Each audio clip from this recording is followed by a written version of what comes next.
Wordisbond. Wordisbond, yo. What the fuck on? Wordisbond, you know my status. Wordisbond, I'm coming to get my culture cipher, God. Wordisbond, I am the man. What's up, everybody? Welcome to another episode of Wordisbond TV. It's your boy Tony Boswell. I got another banger ahead of us today. Very special guest on a very special day.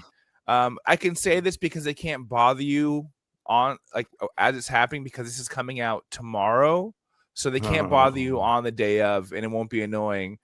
But it's the birthday boy himself, Mr. AARON Thorpe. How's it going, my man? It's going good, man. It is my birthday. Don't have any plans today, but it's nice sharing the space with you, brother, man, and seeing you again and talking to you. And it's going good, man. It's going good. I feel like I have a lot to complain about, but I'm alive, and I've made my 35th rotation, around the sun.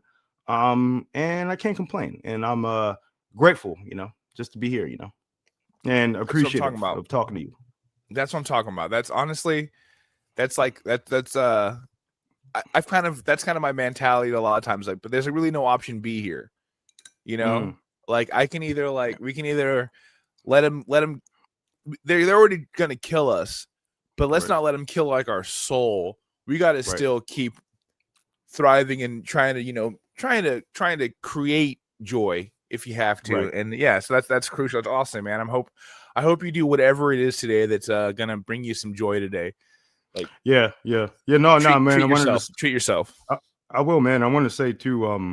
We'll get into it, but it was thinking about, you asked me what I'm stoked on, and I won't answer that quite yet. I won't jump the gun, but I feel like you're so right, man, that there are so many few pleasures. I mean, maybe because also I have depression. Maybe if you're rich and happy, you have an abundance of pleasures. But I think there are so many few pleasures, man, in this kind of fascist hellscape that we're descending into.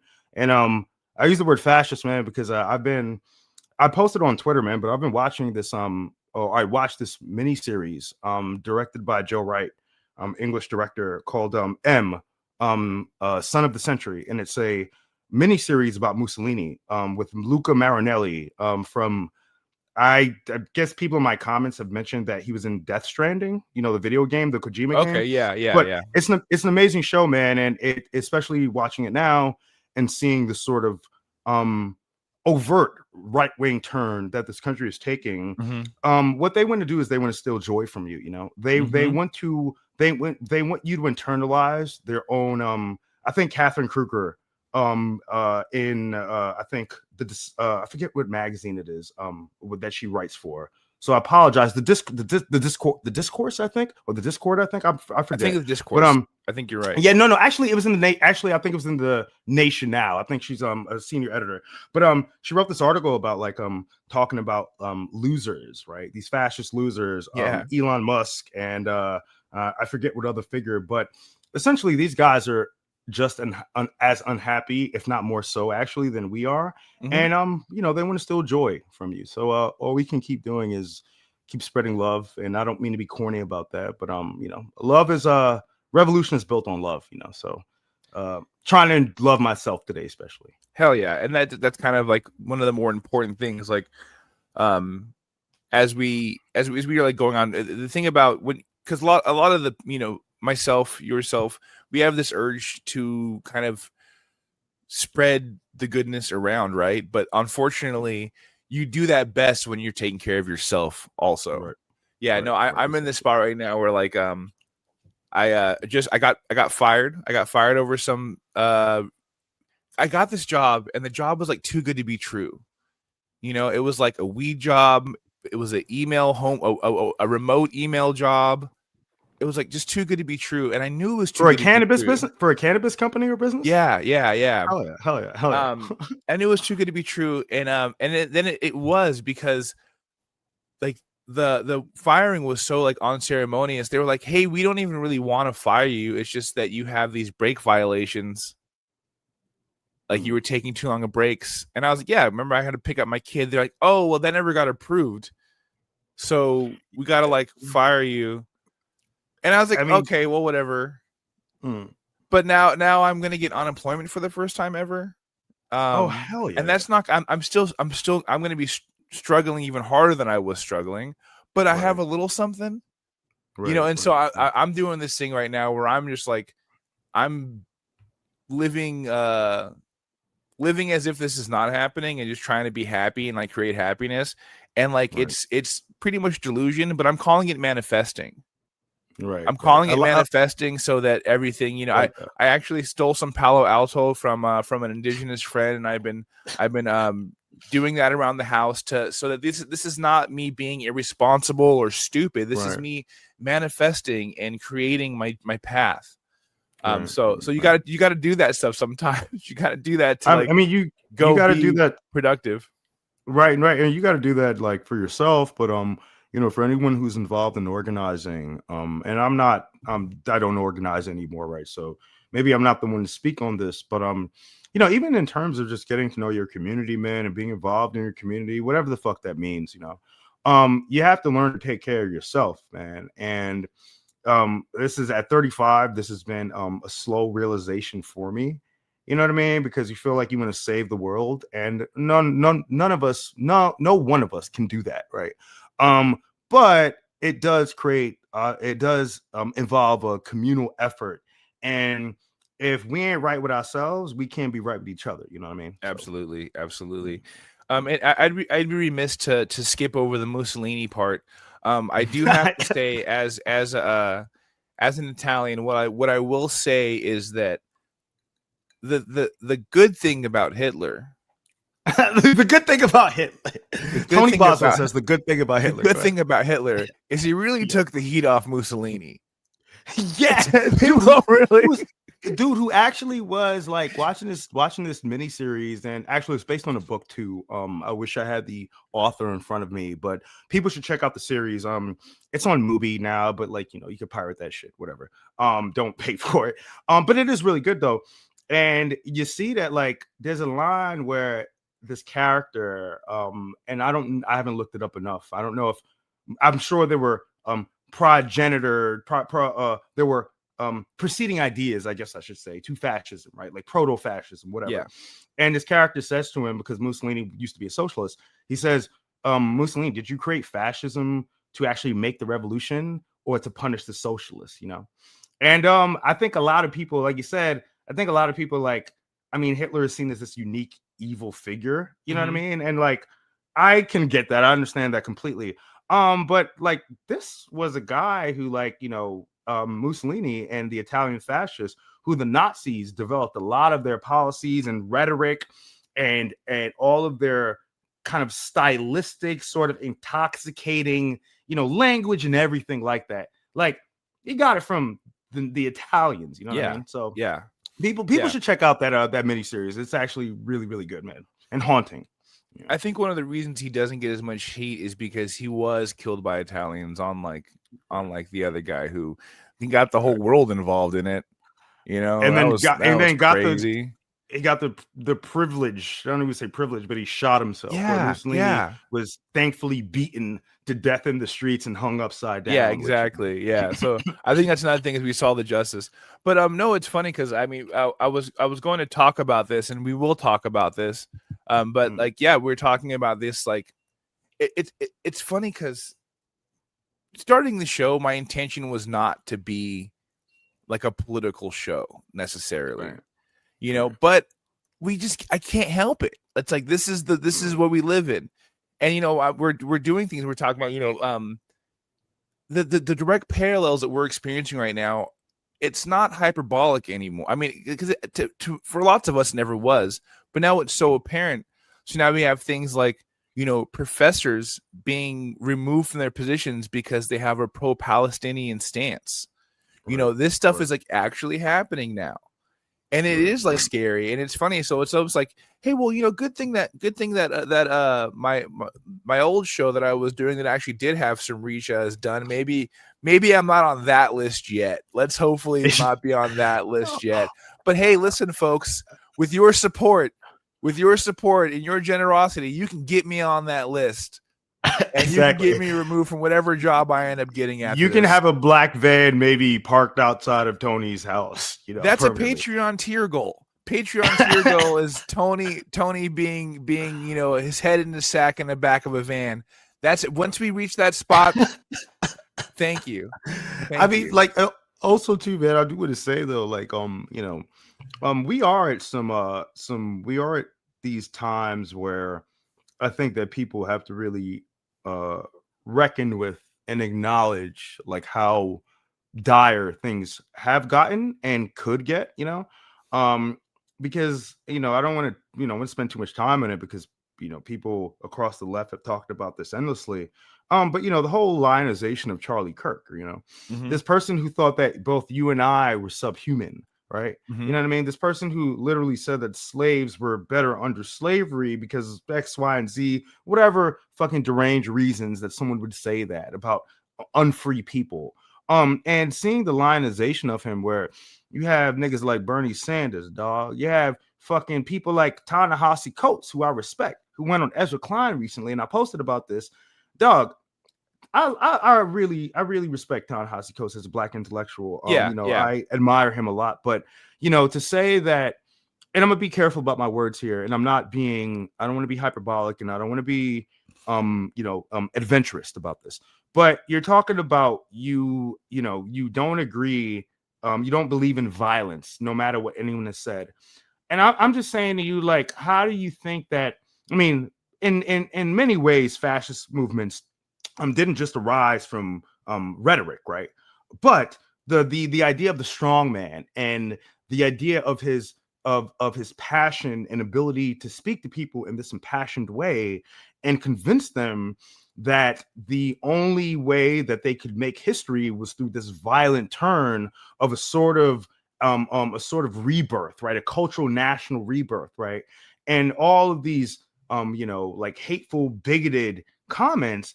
I mean, that creates the rhetorical, ideological base for these actions to be carried out and to be justified, rather, right? More importantly, as the famous line, do you condemn Hamas, right?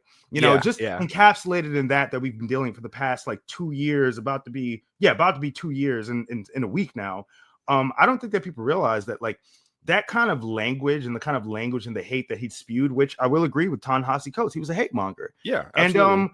And I will stop here before I say something that could get me on the list. But you talk shit, you get hit, for critical support for what Ta-Nehisi Coates said. Critical is what you're saying.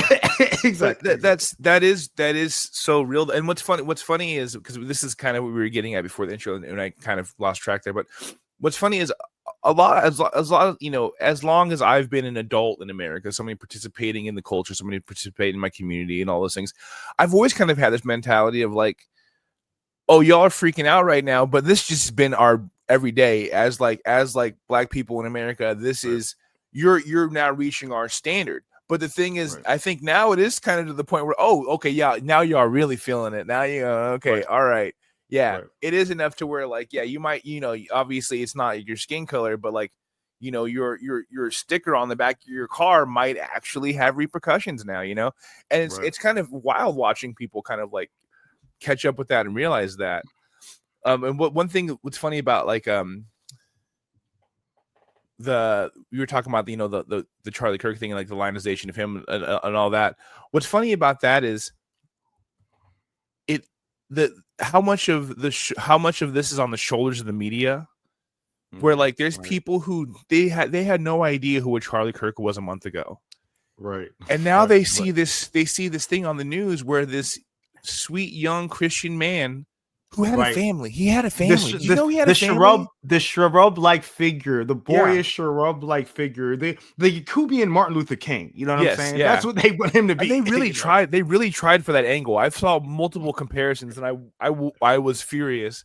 But like, yeah. So if you just tell somebody on the street, hey, so this like Christian guy who went to colleges and spoke to kids, they shot him. Right, dude. You'd be like, no fucking way. That's crazy.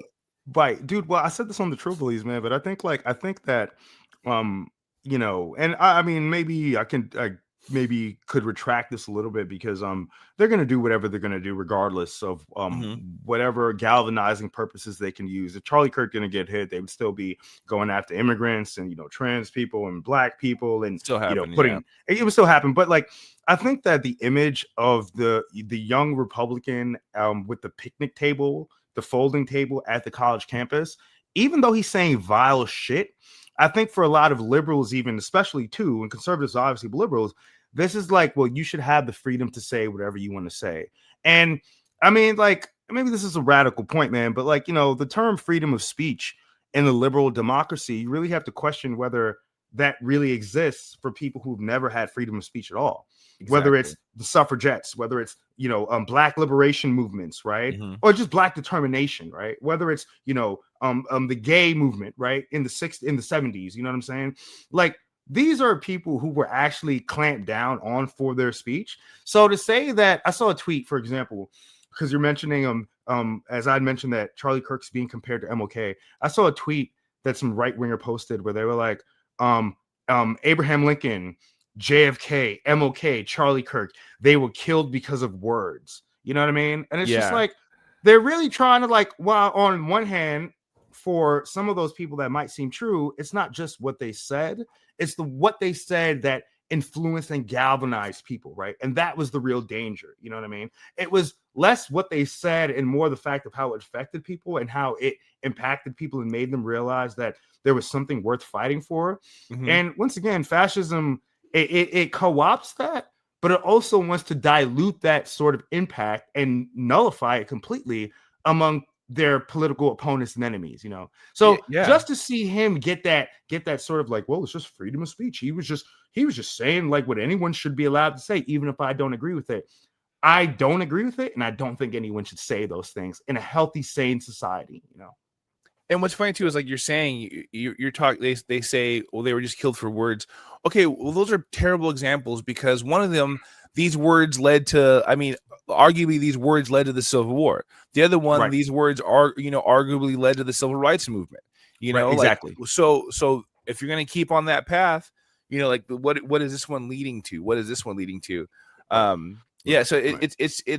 it's wild. On a lighter note. Talking about fascism for the past 20 minutes. On a lighter note, yeah. I don't know if you knew this. This.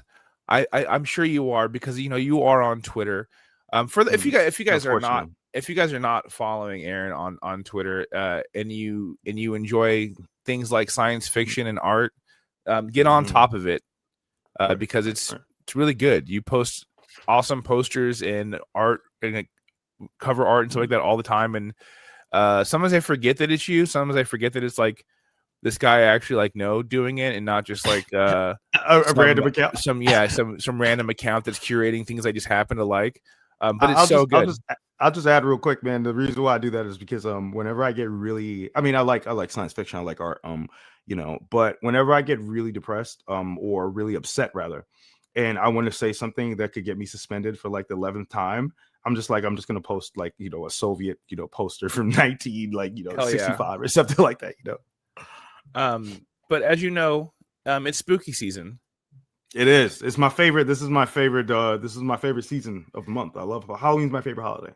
And what's the thing I'm worried about, and I've noticed this, is that something that we would all, it might have been a bit cringe, but I still look forward to it. Is that, all my I'll say content creating friends would start posting videos or pictures of them hanging out and or getting railed by Ghostface. And I think that's great. I think that's wonderful. I think it's kind of a weird homage to a movie that is arguably overrated in the genre of horror. We won't get into that. I think it's a fun time. And this is something that has now fallen to AI. Have you seen this? No, I haven't. But it is troubling, I will say, because I've even myself retweeted one time when the AI trend started early, the generative AI art trend started, where I thought that David Cronenberg had like, planned this movie that was like sort of like a cosmic horror movie.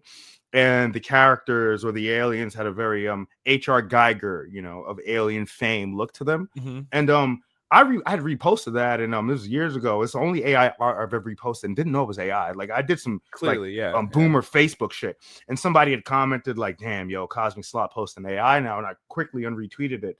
Nah, man, I haven't seen this. Although I do think that now my eyes a little bit more trained to notice this stuff. Yeah. Well, the thing, so it was a little confusing for me at first, because the first one I saw was somebody who I like, and who does post the real photo every year, or a variation of the real photo every year. There were talks of me wearing the screen mask for the photo one year, and like, so that part didn't surprise me. But then I look, and the thing is, it's supposed to put you in the like a bedroom from Scream, and then have him behind you, and it's just, but it is their face is exactly their face. But I was looking, and it's really not cool, because it's like I was accidentally, like, not body shaming, but having a weird thing about their body. I was like, wait, I think she like a little thicker than this. What, something's missing here. Yeah. This seems altered in some way. This is weird. I mean, I didn't know she was getting after it. Good, good for you, whatever.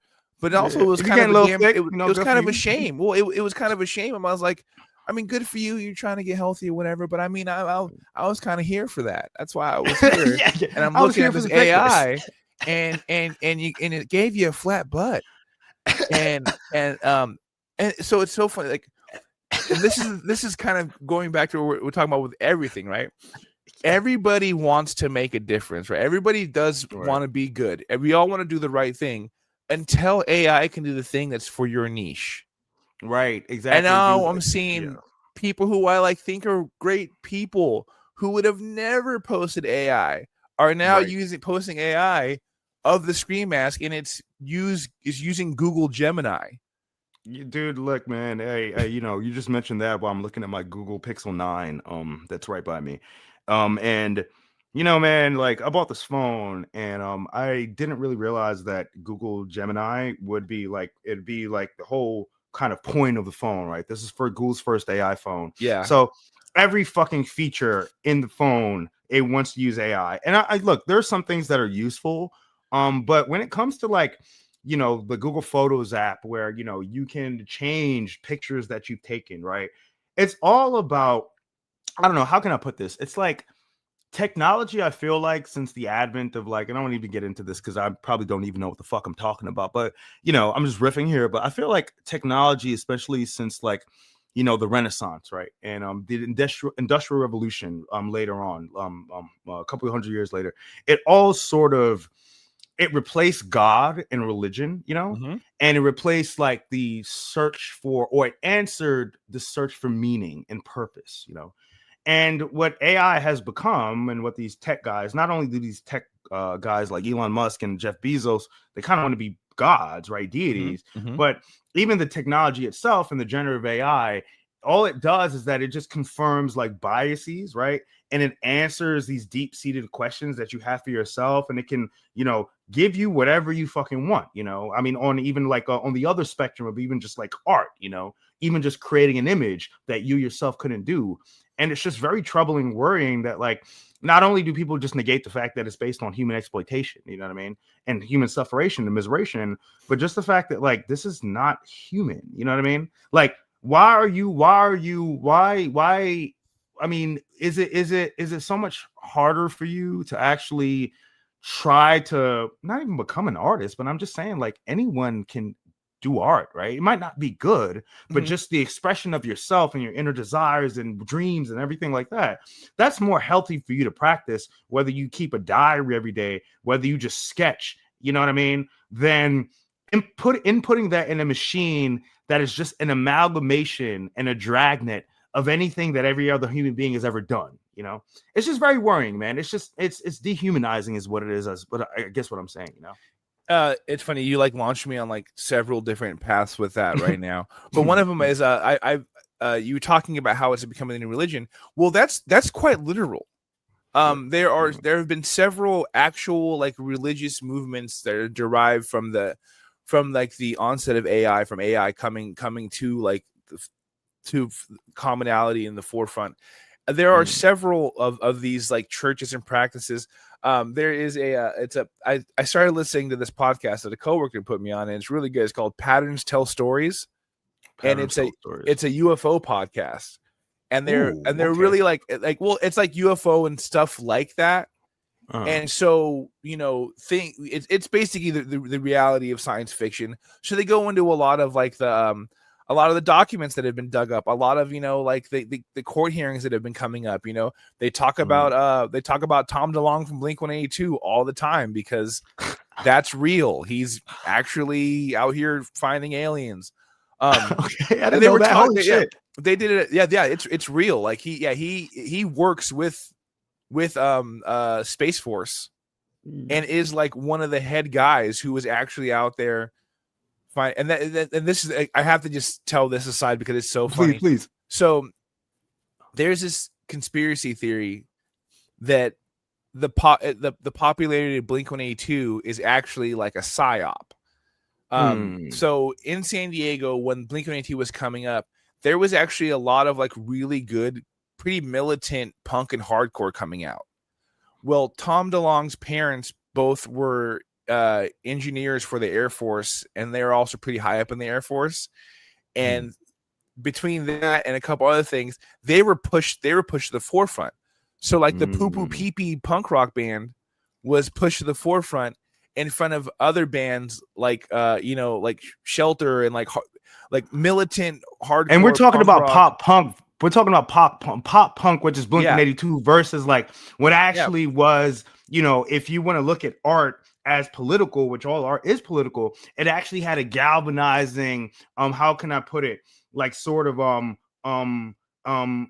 just like bite to it. You know what I mean? Yeah. Where Totally. it wasn't just meant to make people feel cozy and comfortable or feel like justified in their alienation, right? Because of the late 2000s, because of the early 2000s or late 90s, but actually like there's a reason why you feel this way and why this is happening.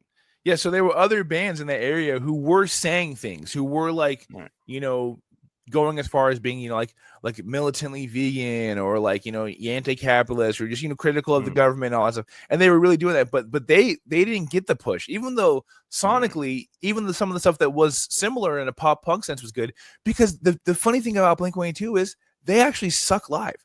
They're not good live. They definitely weren't good live. And now they've been doing it for fucking 30 years. So now they've gotten pretty decent, but they were not, their recordings weren't good. There was no reason for them to become what they became. Right. But turns out Air Force connections, government connections, and now he is actually working with, and that, I wish I was just making this up. I wish this was like a joke, but now he actually is working with them to help find aliens.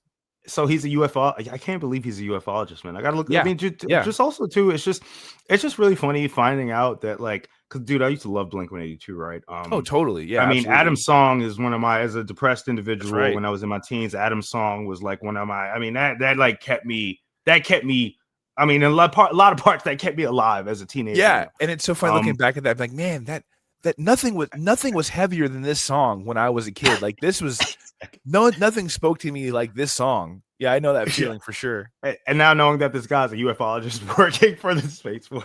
Yeah. So like the song like Aliens Exist wasn't a joke. Like it's so funny. And God, and then also we're talking about like art. And that's something that I've been really worried about right now too, because with the rise of fascism, a lot of bullshit art comes out. Right. To kind of distract. And like that's always been a thing, especially in popular modern art. You got things like the new Geffen Museum in LA. They're putting out a giant Kuntz, and it's like, how are you still glazing Kuntz? Like, how are we still? Right. We all know he sucks. Like those fucking balloon animals are stupid. Dude, it's recursive. I want to mention too, man. Like, I think you're so right, man. Not to cut you off, but you're so right, because you're making me think now. Like, the people that will be most adept and have been most adept at using AI to push political messages have been right wingers. Especially you see this in Hasbara, Israeli fascist propaganda, right? Mm-hmm. But it's like it really does. It reminds me on the one hand of like the futurists, which yeah, I'm not a futurist. So people call me a futurist. I'm not a futurist because of the fascist connotations. If people don't know, the Italian futurists were a group of fascists in the early 20s who prioritized speed, violence, masculinity. I mean, this is like a lot of like golden age science fiction is kind of inspired or maybe unintentionally by Italian fascism, right? Like sort of, the curves, right, of a plane, right? The sleekness of a plane or a car or something like that. It is all about, as Luca Marinelli, as Mussolini says, savage, fluid, necessary, right? These are the kinetic, chaotic forces, right, that embody fascism. And I don't know how to say this without being, I'm going to be careful here.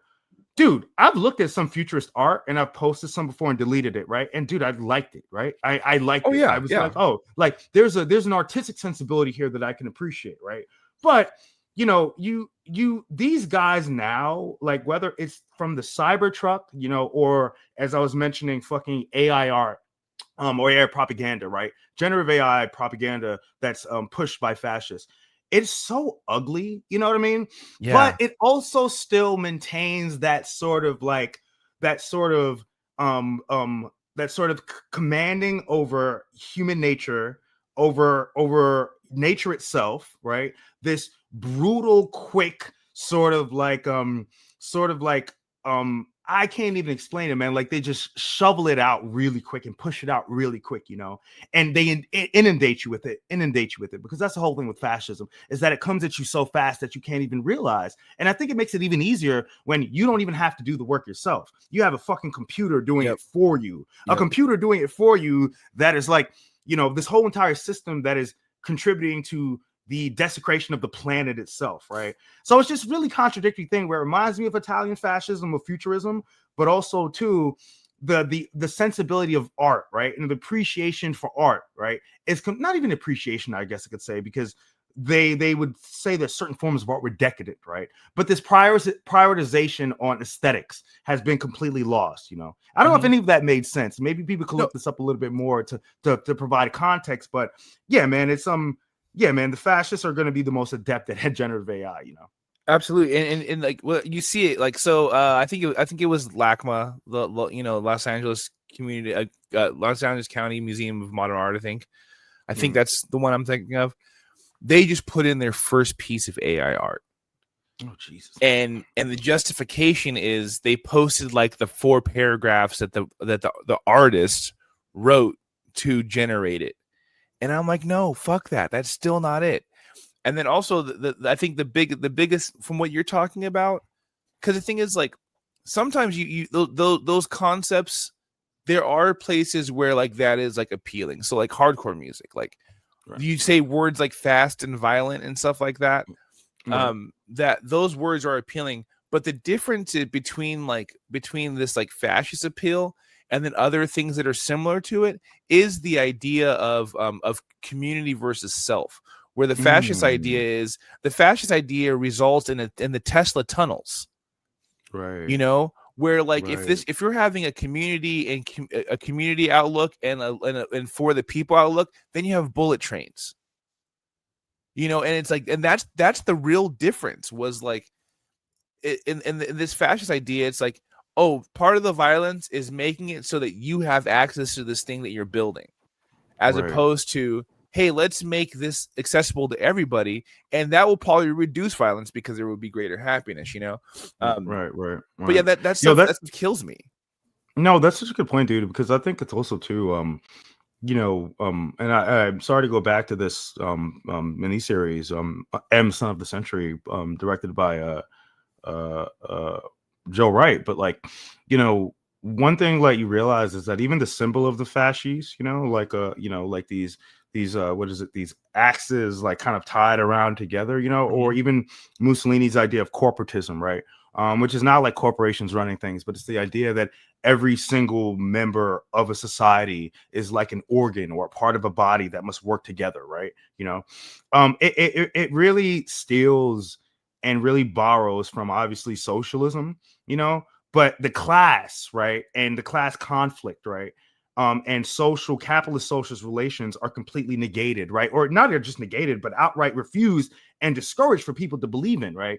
So it steals these working class aesthetics, right? But it's actually just for the self, right? The same way that you're mentioning, whether it's like, you know, the boring tunnel where the way we prioritize cars over public transportation. Yeah. I'm not saying that this is fascist, right? But just the idea that you would triumph over nature, destroy the environment, right? While giving people this sense of self and individuality, while also trying to wrap it up in some sort of communality or commonality between all people, is like just like this way that fascism works on this really weird contradiction and paradox that plays to people's insecurities and deepest fears, also desires and dreams, you know? No, absolutely. It's that isolation that's built into all these things is what helps foster these things. Right, like exactly. If you're commuting in your car every day, then you're not sitting next to the train next to somebody, and so you never have the opportunity to like realize that this person who you would never approach is a human, you know? Right. It's funny. I've talked about this a few times, but that's one of the best things I've found in like this stupid game of golf I've become obsessed with. Is I'll golf? Oh man, I play golf. That's like my favorite shit ever now. Yeah. It's nuts. I want to come to Atlanta specifically because there is a historically black golf course there that I want to play at. Dude, okay, so this is inside, but if you decide to do that, I will definitely come with you. My thing is the swing. I feel like I could swing a baseball bat, you know. Then you're halfway there. Yeah, but like I feel like I don't know how to like that seems really difficult, man. To knock like a ball with a skinny steel stick into a hole how many meters away? That seems really difficult, brother. It's beautiful, right? Exactly. You said it. No, I mean it's funny because like part of the appeal of golf to me is that like, so I never thought I'd be into golf for every reason you're thinking, you know, from like it's so white, it's so rich, there's all, and then like my friend dragged me to the driving range, and I was like, oh, because I remember my dad taking me to the driving range once in a while because, you know, Tiger Woods was happening and like niggas was buying clubs because Tiger Woods was happening. I just forgot about a black golf player, right? Tiger Woods. I remember my dad literally just being like, "Oh, we can go buy some golf clubs now. Like, let's go get some golf clubs." I remember like that moment, and he couldn't even afford golf clubs at the time. He should not have been buying golf clubs. And I remember like I kind of had like general idea of the mechanics, but anyways, I hit a couple that was really good. I was like, "Oh, this feels good," and then coincidentally, I think I was like on YouTube looking at a golf thing because I did catch the bug a little bit, and I learned about like the working class history of golf and also like and also the black history of golf, which is extremely rich. It didn't start with Tiger Woods, you know, it's been going way back. And so like the problem that the ideas that people have about golf that are bad are country clubs. Country clubs are bad. Golf is good. Like a municipal course is amazing. I got to play at a course here in LA, Chester, Washington last week that I didn't know existed. That is a historically black course out here in LA, and I was like moved by it. It's a municipal course, as in like so everyone can play it. It's not too expensive, but you go there and everybody's black, like on this golf course. Right, which is something that you just wouldn't associate with. Yeah, your blackness. You just don't see it. But there's a rich history of it. Like the putting green and like the driving area, they had like soul music playing the entire time. It was like the exact vibe that I wanted it to be. It was perfect and beautiful. But anyway, so all that is to say, so I love the game. But what happens is when you're playing golf, and I play by myself a lot, you get paired up with people. And when I'm getting paired up with these people, a lot of times it is that white guy that you're thinking of. And these are people who, if we were on the street, they would never want to hang out with me. And I would never want to hang out with them. But then as we're playing and they see that I'm like decent or like that I do appreciate and like love the game or whatever, they don't care about anything. I was playing with some guys yesterday. We just played 9 holes and they didn't even hear that I heard them or anything like that because they were in their cart. They were saying something about Charlie Kirk. I'm assuming it was pro him. But, right. Or at least that the fact that he got killed was a bad thing, which most people okay, will agree with, sure. And that is a position that I'm not, like my mom, for example, doesn't like political violence. Most people agree with that. Yeah, I think we can all agree that.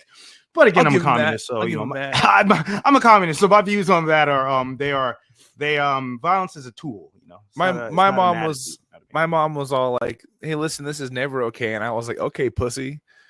Yeah, I mean, I don't want to get off the side, but like you people like for getting Ta-Nehisi Coates saying that you know, I don't believe in political violence. People should get the right to say what they want to say. I mean, would you say this about like the fucking National Socialist Party of Nazi Germany in 1930 something? Would you say this about the Italian fascists? Would you say this about the fucking Germans?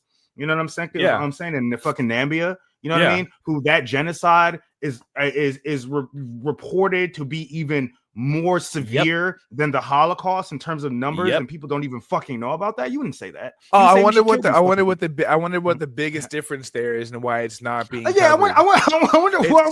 So crazy. It's funny. So just to wrap that up, and I have to add to that too. Sorry. This is the problem when we get together. I know we golf on tangents. They'll see that I golf and like they'll see that I golf or whatever, and they because at first they were kind of reluctant to have me join them because there were 2 of them. I was by myself. There was a group of 4 behind me, and so me playing by myself is just going to hold people up. I was, hey guys, can I join you? They were kind of reluctant, but that's the rules of the game. That's the courtesy. You're supposed to say yes to that. You're supposed to do that.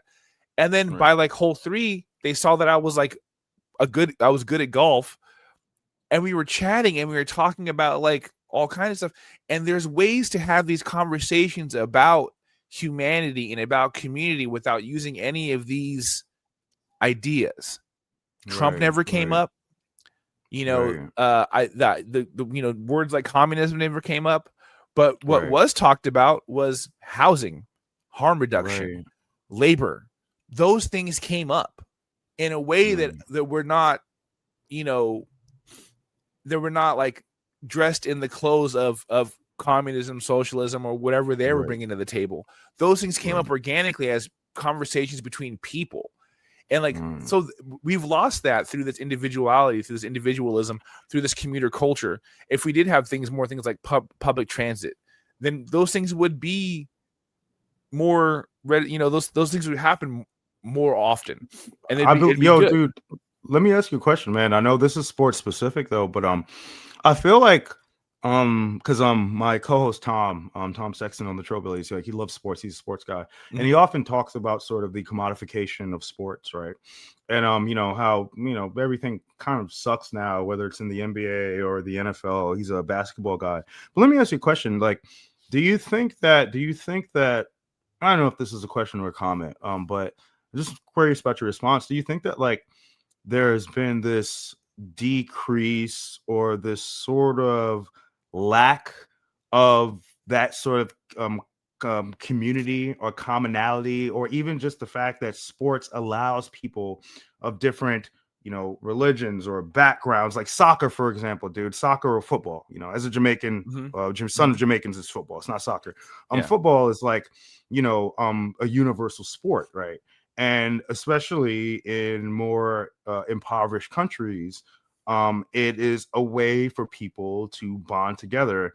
And it does feel like a lot of these professional sports, because they are a business, that they've become, how can I put it, like denaturalized, you know what I mean? And like commodified and sort of constructed or sold in a way, I mean, literally sold as a product in a way to people that prevents any sort of community or sociality, or even just like the fact that, you know, even golf, you know, just to have the materials, right, to have the equipment, right, that costs money. And of course it will cost money, you know, for you to kick around a football, on a soccer field is one thing, you know what I mean? Mm-hmm. But do you feel like knowing, if you're a sports guy, just knowing the state of the sports industry and the way that's promoted to people, do you feel like heartened? I guess you feel heartened more when you're playing golf and you're able to have these conversations with people, and maybe that you wouldn't be able to in other environments or contexts. You know what I mean? Oh, absolutely. But also that's something that I really do like, kind of, I do push back against, because like I have people, something about me is like, I've always liked nice stuff, but I've always been broke. So I've always found like the value addition of that.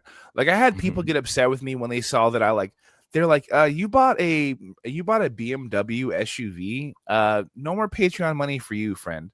And I was like, I bought a 2013 because I can work on it myself. That's the last model that you can do the work yourself.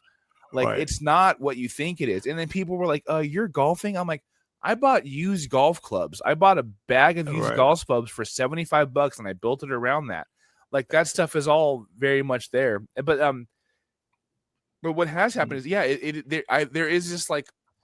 there is this community aspect of it now. There is like, now I meet people, and if it turns out, like I met my friend's dad a while ago. I ran into them when they were at breakfast, and his dad is from Oklahoma.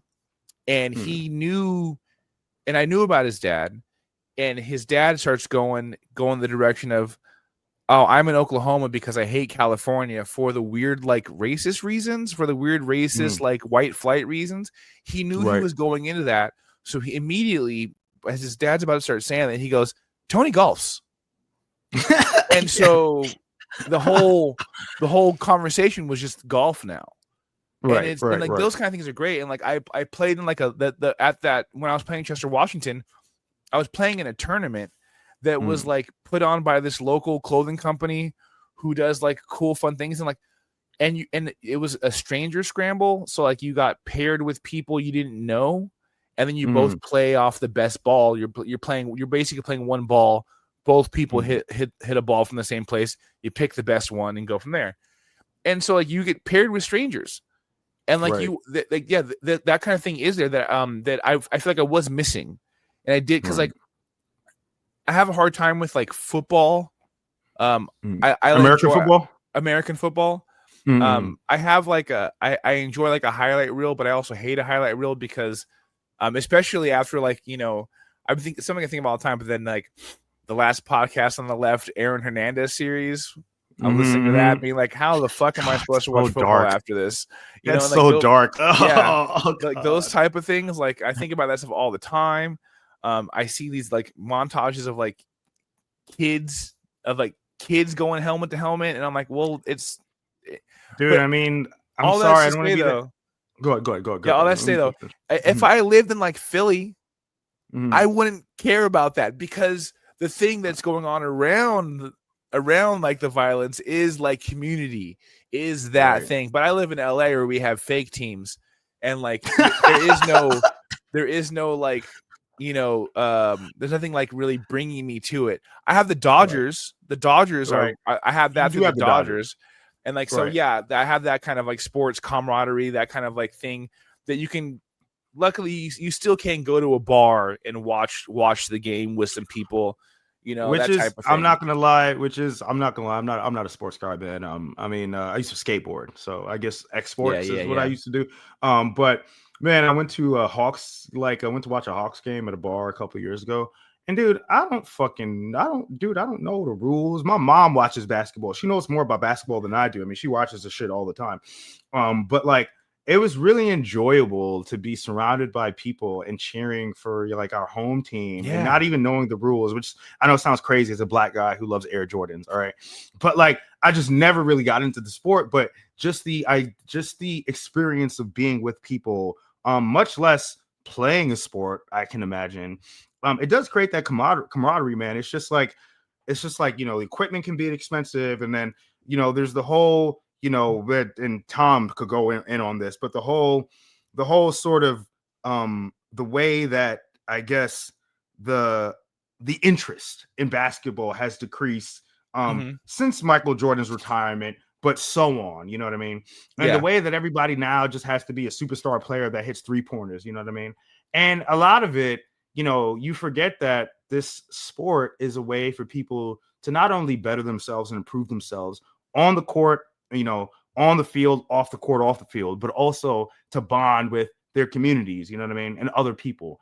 And that's just something that, like, I mean, it's just, you know, it's just something that I think there's maybe professional sports are bereft of, you know, because of absolutely, because of our mode of production, you know. Yeah, absolutely. I think that's, and I don't know, because that's the whole thing. I think that's the only thing about like the NFL that's kind of tough to get past is like they are like an evil company. And like, yeah, really. But they're so successful. Like, it's crazy that if you'd have told somebody, hey, we got this business, right? We got this business, and well, we're gonna go ahead and like we're gonna ignore like grievous injuries. We're going to push people to end their careers early. We're gonna blackball this guy because he doesn't hate black people, because he loves himself, because he is black. Right. We're gonna blackball him. We're gonna go ahead. Right. We're actually gonna go ahead and like we're gonna put other players who are not as talented in his position and ruin our chances at championship. And then you know, there's this other rapper guy who is considered an activist. We're still gonna have him perform in the Super Bowl in a couple years. They're so powerful. Yes, yo, yeah. We have such short-term memory, and we don't. People don't actually. Those little things that we like gripe about, and I'm not perfect. I'm not perfect, but these little things, they do add up.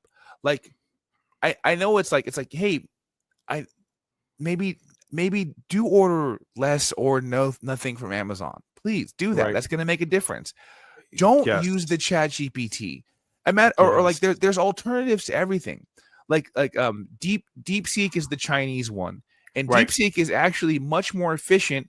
And I don't think they even really do anything with your data. I don't think your data really goes anything. But also, you're not supposed to use AI in a way where you're entering your personal information into it. That's not how AI works. It's supposed to help you write an email better. That's it. Right. Well, dude, and that's the thing about my phone. That's the thing. Now we're getting jumping topics, but that's the thing about my phone too, where there are some helpful AI features and tips that are very predictive, right? Based on, you know, the way that I talk, the way that I speak, or the information that my phone just knows that hey, you know, you got a flight, you know, going out on Thursday at this time, you know, let's remind you about it, or, you know, help you facilitate this process. Sure. You know, but when it comes down to like making art, when it comes down to making art, quote art, when it comes down to it being used, and I don't mean to repeat myself, but it being used to like sway people's minds and opinions in a certain direction that otherwise, like, I mean, not that it wouldn't be, but the fact that, again, it's just like, it's so easily utilized, right? For propagandistic purposes. And that's something I'm kind of like worried about and thinking about, you know, because especially with Facebook boomers, you know what I mean? Like you and I think could look at something and be like, okay, that's bullshit, you know? Yeah. But like my mom doesn't have that kind of discernment, you know, because she hasn't been online all her whole fucking life. You know what I mean? Yeah, exactly. And that's so like, so you're absolutely right there. And that's another thing too, is like, oh, but what I was getting though is like, and we do need to be critical of these things. We do need to like think about the things that we're consuming. Taste does matter. Those things do add up. So, for instance, like Reebok was sponsoring the Israeli football team. They had and it sucked because Reebok simultaneously started putting out awesome stuff. Like, I haven't seen Reeboks that I was excited about a long time. Like they put out the questions as a golf shoe. They put out the red toe. Wait, so it had like cleats on it. It had cleats on it. Like they did that. Shit, okay. Like they're doing all kinds of stuff that I'm like, oh, this is dope. It's a goddamn shame you guys are, you know, Zionist pricks. Well, the BDS protests against Reebok was so effective that they are having them remove their logos from their jerseys.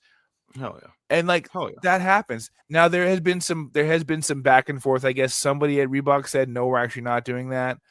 But there's more. And Reebok also probably uses slave labor to produce their shoes like Nike. But okay, that's a whole other thing. That's a whole other thing. That's a whole other thing. Yeah. But like it's effective. These things do work. What we do consume does matter. Right. And like, so don't get so jaded and like, you know, it doesn't matter. Just fuck it. The world's burning. You know, no ethical consumption under capitalism. Yep, and like you're not wrong. You're not wrong, but also but like you have a choice to make though. You can have make a choice to make, and one of those choices is in the art we consume is to have good taste. If you have good taste, you will automatically discern what is real and what is not. And like you like I said, this Koons thing exhibit is going to open up in a couple weeks. It's a giant sculpture of a rocking horse and a dinosaur. I believe. Is a dinosaur riding a rocking horse? I think it's a dinosaur that is a rocking horse. Okay, that's not okay. Like a T-Rex rocking horse. I would have fucking loved that as a kid. Okay, and it's also going to be covered in succulents. Yeah, I mean, and he planted the first succulent. So the thing is, everybody who's going to show up to that opening and be excited about that, they don't realize that they're part of the problem. Right. That's like that art. That kind of stuff sucks. That's consumerism. That's capitalism. That's production. That's not an expression of anything. That is fabrication. Like so, this good taste stuff. This being a hater. This being critical of things. It's actually important, and it's actually something that's going to help us fight these ideas coming in. I love that you said that, man, because I hate when people say let people enjoy things. I think you should let people hate things, you know? Yeah. Like just the idea that like, and I mean, I talk a lot or I've talked a lot about slop, and recursive slop. And, in a way I kind of don't really believe that. And I've mentioned this before, but Stuart Hall is a Jamaican, British Jamaican Marxist. And he has this this essay called Notes on Deconstructing the Popular, where he talks about the dialectical struggle, dialectical cultural struggle in popular culture. And it's really easy, it's just a kind of a contradiction and like a fine line, I guess, because it's very easy to say that, X, Y, and Z is slop, because, it's not that ruling class ideals are just pumped into people where people are just zombies, right? They're sheep, right? People engage, right, with the media and the art that they consume. And even in slop, so-called slop, you can find some resemblance to your own working class position, economic position, whatever it may be, your relation with capital. But at the same time, though, it's like discernment and understanding, right? Like what is useful in art and what is something that's inspiring I know art is art. People think art is art and anything can be art, but I do think it should be political and I do think it should serve a purpose, even if the purpose is to enrich someone's life, right? Or individual experience or a greater purpose, right? Whether it's to propaganda, which propaganda is not necessarily a bad word. It's a neutral term, right? For convincing people, right, through media and through the arts, perhaps, right, which socialists have famously done. But I think you're right, man. Not to ramble, but I think you're right, because I do think that we've been fed so much like actual slop, maybe too much bad slop, it's like you got to have your veggies, you got to have your carrots and lettuce and all that shit. And then sometimes you enjoy a little junk food, but maybe we have a little bit too much junk food. You know what I mean? Yeah. I decided to take a little I've been vegan forever, but every once in a while I'll just, if the girlfriend has some chocolate covered pretzels, for instance, like is what we had. We went to the movies. We went and saw one battle after another, and she had some chocolate covered pretzels. Did you like that? Was it good? Loved it. I gotta go see it, man. I gotta go see it. And I ate a few of them, few too many of them, and I had some crazy farts the next day. My body was like, "What did you put in me?" Did they smell like chocolate? Oh, no, unfortunately not.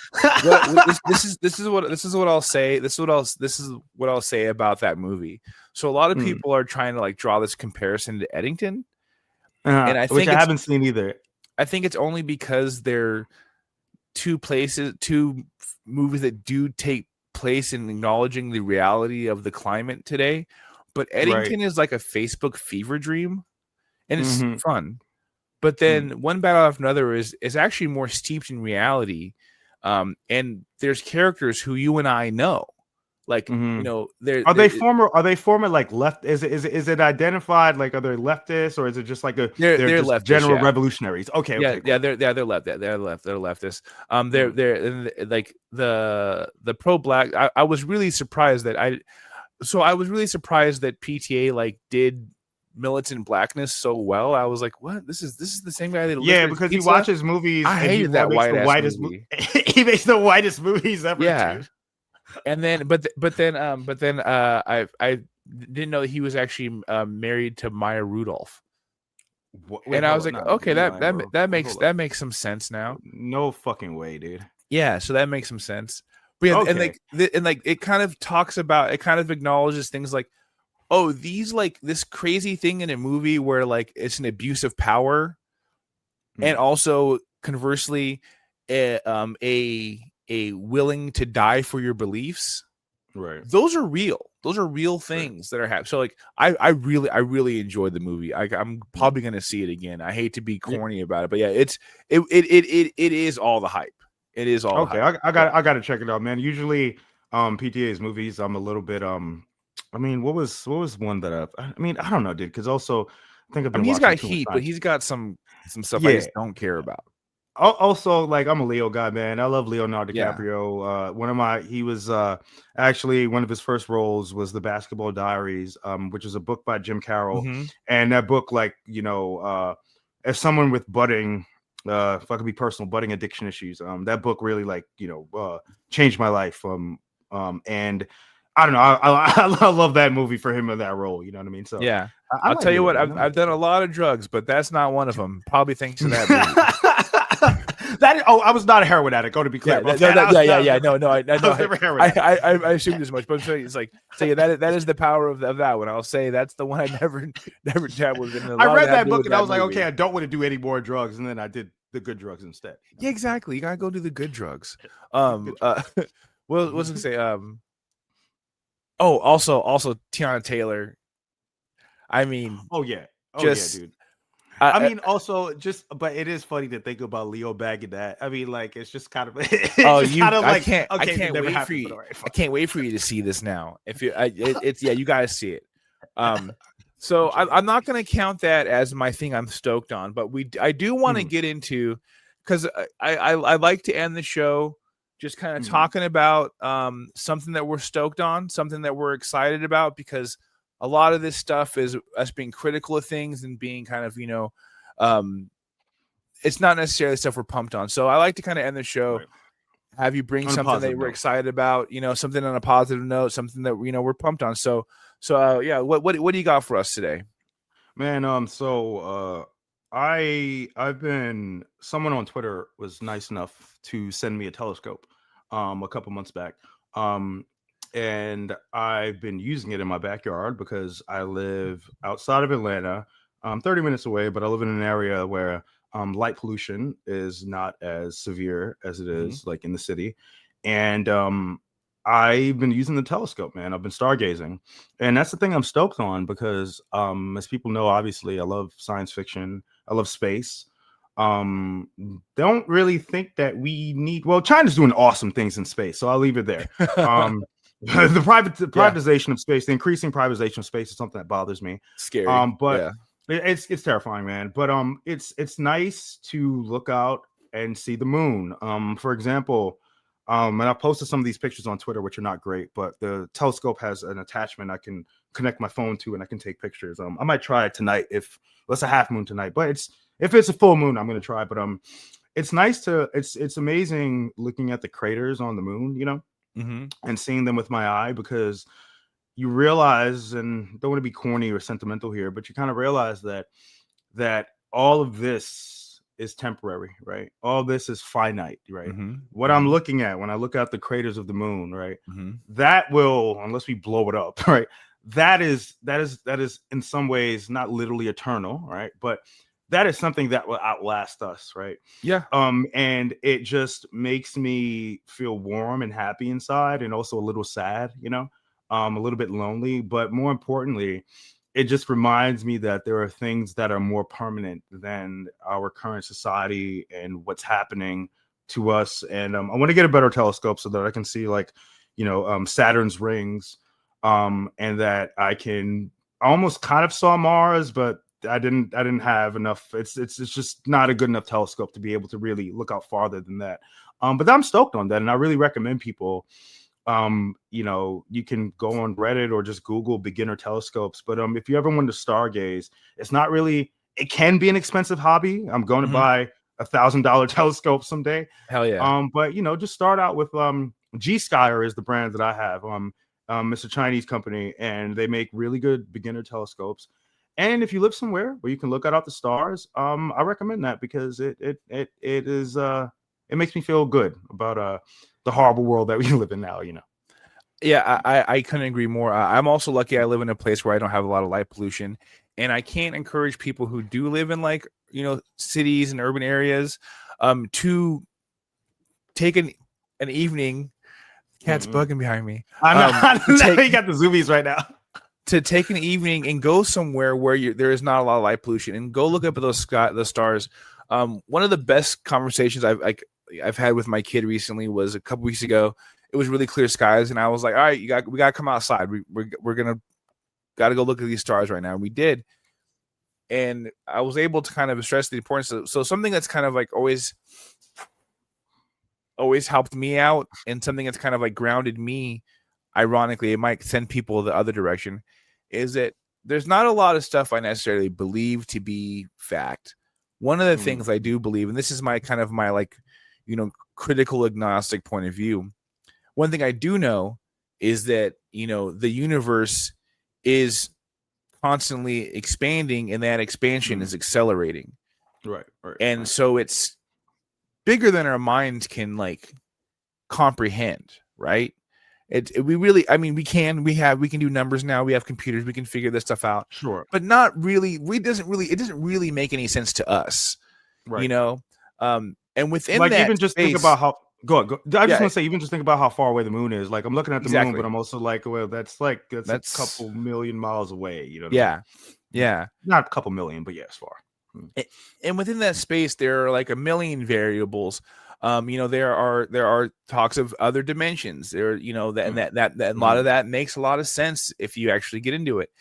And so within this variable space, within this vastness, there are infinite possibilities. And within those infinite possibilities, and literally anything is possible. Right. And then on that other note, we are so tiny and so insignificant and so little that all we really should do is worry about us and those around us. Right. That really is what matters. Exactly. Look up to the stars to realize that all that really matters is what's next to us. Absolutely, dude. That's exactly it. You distill that perfectly, man. That's exactly what it is. When I look up at those stars, and I think a lot about Whitey on the Moon, right? And the idea that Ralph David Abernathy, actually, the Georgia civil rights activist, actually went to NASA, the Space Center, the day before the first moon launch, and he has a quote where he says that something like, I'm not going to quote it correctly, but there's this inexcusable gulf between what this society and country is capable of technologically and how it treats its own citizens, Yep. And just the idea that looking out there, and seeing that, there are some things that outlast us. It just brings me, paradoxically, looking up there brings me back home, to realize, as you said, what matters, man, And then another star, analogy that's always kind of I've always loved is, especially with things like activism and organizing and revolution, the people that came before us are so important, right? And we do need to learn from them. Just like a lot of those stars that we see, they're dead, but we still see them. Because that light and it's corny and it's so, but it's so. No, it's actually an amazing thing to think about. It's just so on point. It's just so on point. We're looking at dead light. Yeah. It's just so on point that it doesn't even it transcends the corniness because it's real. So look at the fucking stars. I love that. That's so good. It looked like don't do like with that Netflix movie, which I think that guy follows me on Twitter. I probably shouldn't talk shit about him. The Don't Look Up movie. You should look up actually. Yeah, you should look up. Yeah, absolutely. Yeah. Well, I guess that was the point of the movie. I should look up. Yeah, I didn't really like the movie. So. I don't remember it. I don't remember it. I don't really remember it either. I think he follows me on Twitter. I should stop talking about him. But yeah. So the thing I'm excited about, yes, please tell me, is golf related. So every year there's a tournament. Well, not every 2 years there's a tournament where the United States has a team and they play a European team. I'm not really sure the parameters will qualify as like European, because it seems like European means not American. And they play each other every 2 years. This happened this last year. This last weekend, I mean. This happened in New York at a golf course called Bethpage. And they were worried about the New York fans, and they were absolutely right to worry about the New York fans, because they were like really shitty. And I'm looking at this thing. Okay. Yeah, they were really shitty, and they were really bad. And also, like, the reason why I was stoked on this is because America looked so bad. It was so embarrassing on this like world stage. Like, not only did they lose, they lost because they weren't playing good golf. Trump was there on day one, and they were like glazing him. This guy who I thought I liked, JJ Spawn, I thought I liked him because he's kind of an underdog player who's won a tournament this season. He's doing good. He made this team, which is a big deal. He's the only PGA player who can kickflip. Okay. So I was like, I like this guy. He did the fucking Trump dance on the way walking past Trump. Oh my God. I was so mad. As you'll see in this little clip, the fans were awful. They were like, one of the commentators, who was like some comedian, I don't know who it was, but she was like getting the crowd ready before the tournament. Mind you, this is a golf tournament. And golf is stuffy. Golf can be very stuffy. And this is like the elites, right? And they expect to get a little rowdy in this one because it's a fun international thing. She started a fuck you Rory chant, and Rory McIlroy being the Irish player who just won the Masters this year, and is like, I mean, he might be an actual prick in general, but everything was just so far bad. But then this is probably the highlight from this. Is the one that made me so happy. In this clip, Rory McIlroy is being heckled, and he's being said, they're saying like fuck you, let's see if I can get this to do the full screen for us. Okay, but here you go. That bunker's looking tasty. Guys, shut the fuck up.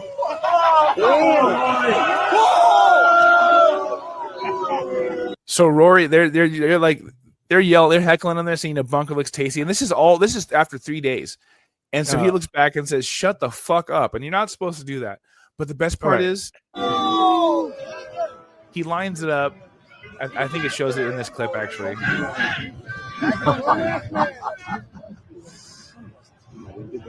Oh, they didn't show up, but the shot he hit after that, he put it from like 2 feet from the hole, and just shut the crowd up so hard, and like America just got embarrassed, and they should be, because their hubris and like the way that these guys are going is so embarrassing, and that made me really happy that they just got shit on. I don't ever want to glaze Europe, but I mean, it also is really funny that I know that's probably a different context, but shut up and dribble, play your sport, you know what I mean? Yeah. Just like heckling, you know what I mean? And just be like, oh, just do the fucking job. And he was just like, yeah, okay, watch this drive, Yeah, that is my favorite. I love to say shut up in other sport, because like for instance, the Dodgers, who I love the Dodgers. One of their fucking pitchers, when Charlie Kirk died, wrote R.I.P. Charlie Kirk on his hat. And he hasn't won since. Just throw the ball, bro. He's pitched like shit ever since then. They're saying it's a curse. And that's what I'm saying. I'm like, just throw the ball. Just shut up and play baseball. Just do your job, brother. Just come on. Listen, I didn't pay. I don't want to hear your thoughts on things. I want to see you throw the ball fast. Yo, I'm gonna say something that might sound contradictory to what I was saying before. While I do think all art, no, I guess this is different. Well, I think all art is political. But and I do support artists who have come out in support of Palestine. I think that's important. But when it comes to sports, and again, man, it's like any position of influence can be used to help spread a message, make the world a better place, right? But especially sometimes when it comes to sports, just shut the fuck up and do what you do. You know what I mean? Yeah. Especially if you have, I'll put it this way. People would get mad at Michael Jordan because I think in the 90s, there was a black senator, who would have been the first black senator of was it North Carolina, right? I think is it North Carolina or is it South? It's South Carolina. Carolina. Sorry. I think you're right. It was North Carolina. Yeah. It's North Carolina, right? Okay, yeah. And he infamously to some people turned down endorsing this candidate. And Michael Jordan famously allegedly, I think this is pretty much in the record. I think it's true. Republicans buy sneakers too, right? Yeah. And you know what, dude? I mean, bro, sports, of course, politics have been involved in sports, and you have players and athletes but just do what you do, man. Fine. Yeah. If that's what you believe in, I'd rather you shut the fuck up. This is my point. I'd rather you shut the fuck up and not do anything than say something or wear a hat that says R.I.P. Charlie Kirk and play poorly. And also, I was never under the illusion that Michael Jordan was a good person. Yeah, exactly. That's what I was saying. Exactly. I never thought that. He's actually not even cool himself. No, he's kind of a dickhead, and he's kind of like dresses poorly. He dresses like shit. He even wears his own shoes in a fashion that where you look at him and you're like, oh, those are like. It's like when you see like the white dad with the Jordans that are just tied a little too tight. That's how Jordan wears his shoes. And like I don't care about that. I'm trying to watch some highlights though. I will watch a Michael Jordan. My favorite thing is watch Michael Jordan defense highlights. Really? You never see those ones. But there's a few. There's one where bro's coming up and he's trying to like finger roll it off like the right side and he thinks he's good. But he doesn't realize Jordan's coming over his shoulder. Jordan two-hand grabs the ball from his hand, puts it against the backboard, and takes it down. I've seen that. Stylizes like it's like the way he like pumps his arm. He like hits it. He like slams it on the fucking backboard and then takes it down. And it's one of the hardest things you've ever seen in your entire life. You know, man, this is why he's one of the, you buy a pair of Air Jordan 11s, on the tongue, on the inside of the tongue, they have a tag that says, sportswear inspired by the greatest player who ever lived. And I have to agree. Yeah. He was a gazelle. He was a panther. I think actually one of his nicknames was the Black Cat. And this is me talking about, like, I don't even watch basketball like that, but I love Michael Jordan. Well, you know what? I'll take something back. I did say just, I don't care about your politics or whatever. Just shut up and dribble. But him being a prominent black athlete in the 90s was very reaffirming for me as a black person, even though I didn't play sports, just him being in that position. So, just keep your mouth shut and be you, but, at least be good. Yeah. And, I think that we need to wrap the show up because I think we need to go gamble. Yeah. I think we need to go gamble like Michael. Yeah. Real quick, where can the people find you? What are you working on these days? People could check me out on Twitter. First of all, AfroCosmist. And if they want to hear more of me, they can check out the Trillbilly Workers Party, where I am 1/3 of my hillbilly brothers. And other than that, man, I'm just trying to write a little more. Hopefully, working on some short stories. I'm working on a short story collection that I'm do not have a publisher for yet. Many of the stories are not written, but just if people want to check out some of my work, I mean, I don't know. It's just Google Aaron Thorpe short stories. I don't know. I know Apocalypse Confidential actually is a publisher outlet that is online magazine that's published on my work. So if people want to read my short stories, they can do that. Otherwise, check out the Trillbillies, man. Hell yeah, awesome. Love you, love the Trillbillies. I'm excited to read some of your short stories. I need to get on that. I've been on a little science fiction kick, so that's my lane. Thanks for joining me, guys. You know the deal. Join the Patreon. I still got one more week of doing this $3 a month promotion. After that, where I said, the price is going up. The price is going up. We're no more of you cheapskates after next week. Please sign up. Yeah, please sign up. I really appreciate the support. I fucking love hearing the feedback. Tell your friends. I really appreciate y'all. Peace. Peace.